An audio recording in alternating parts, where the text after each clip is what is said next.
সর্বশেষ যে লোকটা জান্নাতে যাবে তাকে আল্লাহ তাআলা জাহান্নামের আগুনে পোড়াতে পোড়াতে ছাই বানিয়ে ফেলে। সে আল্লাহর ডেকে বলবে, মাবুদ আল্লাহ, আগেই বলে রাখি আমি কিন্তু জান্নাতে যেতে চাই না, তোমার জান্নাতটা তুমি কত সুন্দর করে বানিয়েছো, আমি একটা নজর শুধু দেখতে চাই।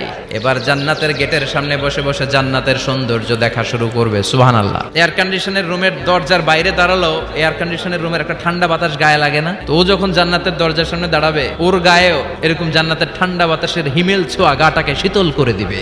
ওই হতভাগা লোকটা বলবে, আল্লাহ এত সুন্দর জান্নাত তুমি বানালাম, চোখ দিয়ে সৌন্দর্য দেখি, কান দিয়ে আওয়াজগুলো শুনি, হুর আর গেলমান হেঁটে বেড়ায়। ও আল্লাহ, আমারে তুমি মাফ করে দাও, জান্নাতের চিপার মধ্যে এক কর্নারে তুমি একটু আমারে জায়গা করে দাও।